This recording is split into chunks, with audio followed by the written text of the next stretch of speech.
The latest WNBA player to receive a signature sneaker is A'ja Wilson, and I've got to say, they feel like they're going to be a banger.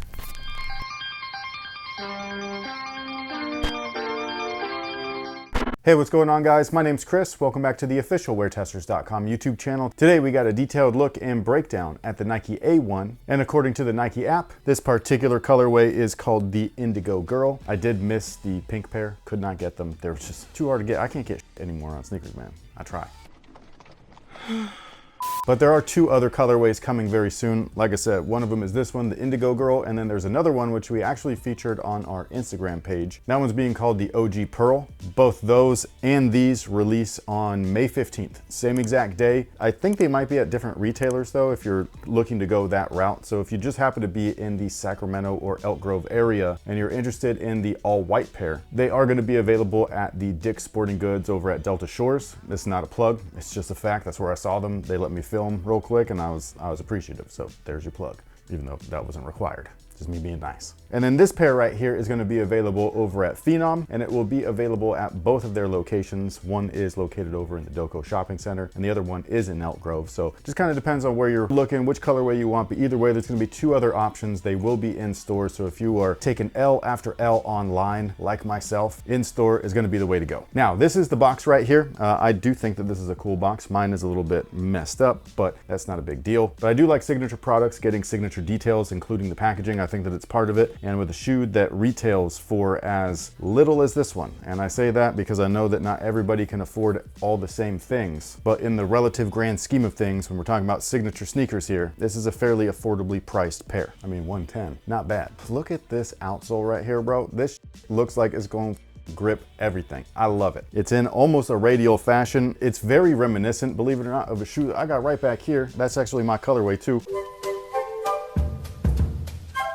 This is the WearTesters edition of the brand black rare metal, and the bottom has serrated kind of like patterns. So the traction grooves are grooved in and of itself, and it was originally meant for dust to be able to like float right through it. I will say that the A1 right here does a better job of what this originally was supposed to be. It's thicker rubber, the grooves are deeper, and the traction lines are just more substantial. They're a little bit longer, but they still have all those little cutouts in them, and basically each little nub is going to be like fingers on a floor. So no matter what move you're trying to do in any direction, these guys should have you covered. And just in case you're new here, yes, that colorway of the shoe did release. They released exclusively over at Finish Line as well as brandblack.com way back in the day. It was a really cool moment. I thought it was dope. Now, will this be a viable outdoor option? I mean, it's possible. The rubber is not super like soft or anything like that. It's pretty firm, surprisingly, but they are also just serrated pieces. So it is possible that those individual nubs do wear down and wear down fairly fast, or maybe inconsistent. You know what I mean? Like depending on your type of foot strike, maybe you get a lot of wear right here, but all the grooves are still there on the other side. Who knows? All I know is that they are fairly affordably priced. So for me personally, I wouldn't actually mind taking a pair of these outside just because they're not breaking the bank.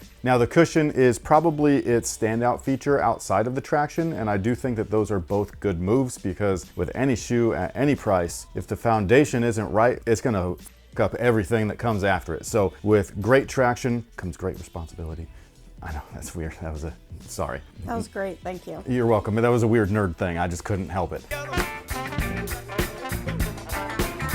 But after that great traction, we do have some great feeling cushion. Basically, we've got an EVA carrier, what Nike labels as Phylon, and then inside of that is Cushlon 3.0. You can actually see and feel the Cushlon 3.0 poking through. So if you're looking at the lateral side right here, in between this, I don't know, what do you even call this thing? Just like a midfoot plate or whatever, but I don't know. Is that supposed to be for torsion?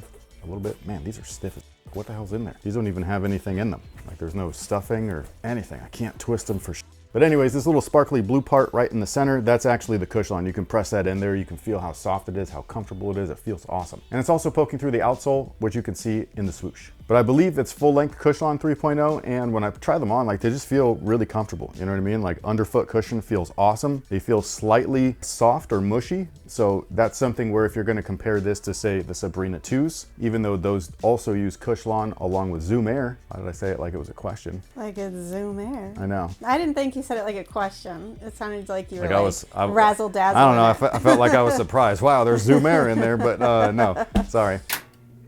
So if you're going to compare something like this to say something like the Sabrina 2s, even though they both use similar Cushlon foams, the Sabrinas do have more of a firm feel, even though they also have Zoom Air in the forefoot. So those give you a more, I would say, not as plush of a ride, even though it's still very comfortable. I love the Sabrina 2s, whereas these definitely feel a little mushier in comparison. Will that affect court feel and, you know, basically like your response timing? It's possible. For a super athlete, I don't think so. For a regular average Joe, I don't think it'll even matter. But for some people where they actually do prefer to be able to feel the ground just a little bit more, that's where you might prefer the Sabrina over something like this. It really just depends. This to me personally feels like it would be a great outdoor shoe in terms of cushion and all of that stuff, which is surprising to say because there's no air in here whatsoever. It's just that the foam feels awesome. The insole though is this piece of right here. Nothing fancy or anything like that. I would not expect it to be. You could take it out. Swapping it out for something else is going to be a little tricky though because of the shoe sizing and also the sculpting that's in here. Like the insole, at least on my pairs, they kind of like lip up the sidewalls a little bit, especially in the heels. So you might have a hard time finding a replacement insole that fits perfectly in the shoe. But you can remove that and swap it out for anything else that you'd like, or if you were an orthotic or whatever it might be, the insole is removable. Now the upper is pretty basic in terms of modern footwear and modern Nike in general. There's nothing premium or special about these. At that 110 price point, should there be? That's up for you to decide. I come from a different era, so when I bought, you know, shoes like this, I still got premium stuff in there, like as far as materials and things like that, but that was of the time. I will say that the cushion most often was not premium, so maybe that was the trade-off back then, whereas this one does have better cushion, but the upper is not as nice. But either way, it's a full textile shell. It is layered. The upper is very stiff, surprisingly, for, you know, what it is made out of. So like there's got to be multiple layers underneath this thing. The whole shoe is stiff too, so it's like really weird. Like this is a really well-built shoe, but it doesn't look it. You know what I mean? Like it looks cheap and flimsy, but it's not. This might be like the most surprising shoe of the year, basketball wise. I think that this is like, I wasn't expecting anything from these, and here we are, color me shocked. But basically the materials should break in fairly fast despite them feeling stiff right now. They're going to be moderately breathable, but they don't look super breathable. Like there looks like there's like a lot of stuff under here. So I wouldn't expect a ton of ventilation from something like this, but durability should be increased in lieu of that. The eye stay area is a different material. It's all synthetic on this particular pair. I don't quite love the way that the eye stay is, mostly just because it tapers and gets really narrow at that forefoot section. So it doesn't give you a lot of adjustment, you know what I mean? Like for personal customization, but you can get that basically from the mid part up. Speaking of that part, you have these two little prongs right here that are part of the eye stay. That's actually a lockdown flap. You can't really see it, but you can see that it is like, I don't know what you would call it, but you can kind of see it through the mesh and everything like that. But basically it goes all the way down to the midfoot and to the strobel, just for some greater lockdown. If you're familiar with Nike products like old KDs and things like that, this is nothing new. We've seen this many times before. It's a reused design and it works. The tongue I do like. It's not going to be breathable, but it is comfortable, so I dig that. And then the back of the shoe is heavily sculpted and very thick. So this is the part that I believe is affecting the fit and things like that, and the way that that insole is fitting inside of the shoe. So speaking of fit, go up half a size. I almost went down half a size just because like I was like, oh, the Sabrinas kind of fit me like that, because the Sabrinas are really thin inside, so that you could get away with it once you break them in. True to size on those I do think is best. And then with this one, I tried on my true size and I was like, nope, can't do it. And I wasn't even wearing basketball socks at the time. I was just wearing regular socks. I could only imagine the pain that my toes would be in had I been wearing my basketball socks, because those things are thick. So yeah, half a size up minimum for most people, and you're gonna be good to go. If you're a wide footer, I would heavily recommend going in store to try these on. And for those of you guys that wear ankle braces and accessories and things like that, again, go in store, try them on first. Otherwise, you're gonna end up with a return on your hands. I guarantee it. Now, with all that being said, what is today's user submitted question of the day? Cake or ice cream? If none of the above, which dessert can you not live without? Well, I don't like cake, so that's an easy one for me. I do like ice cream. I don't like it all the time, but if it's a good one, I will get it, like Breyer's mint chocolate chip. That's so good. I will say, can I just insert? It's sad. I know, those Johnny Pops, man, from Costco, those popsicles, bro, those are fire. It's like just having like water, but flavored. So I love that. The watermelon ones might be my favorite, but I also like that rainbowy kind because you get a different flavor as you go down. So yeah, I really like those Johnny Pops. I think that they're the most healthy option, and it still gives you like that cooling, refreshing sensation. Like after I eat ice cream, I'm thirsty, but after a Johnny Pop, I feel good. That's not a plug either, but just saying, they should put that on a box. What do you like? I know you like cake, but like...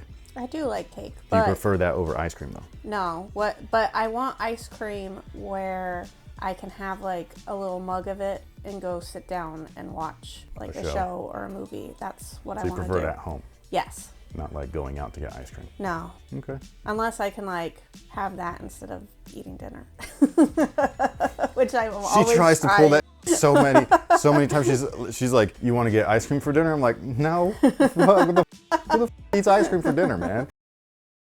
But what about you guys? Cake or ice cream? Let us know down below. Also, if you haven't already, submit a question of the day down below in the comment section. Make sure that they're good too. Make sure that they're thoughtful. They could be about anything. It could be about shoes. It could be about movies. It could be about nerd whatever it is. Sound off and ask us something in the comments. He really loves rather or questions too. I know she's being sarcastic. I don't. Okay. No would you rathers. Although if you put them in there, she's gonna pick them. I'm gonna get stuck here talking about it. But like, I really get pissed off at those ones. Not literally pissed off. It's just like my brain gets all jumbled. Alrighty then. Also, let us know what you think about the A1s in the comment section. Did you get lucky and grab one of the pink pairs? If you did, let me know what your thoughts are in the comment section. Do you like them? Did you have to go up half a size? Are you trying to return them? Oh, one thing I forgot to say. The laces are some weird laces, but they're not super weird for me. But like, if you haven't tried them before, they are weird. They're those kind that will not get untied. So I like that. But thank you guys so much for being here. Thank you so much for watching. I will catch y'all in the next one. So until then, you guys have a good one.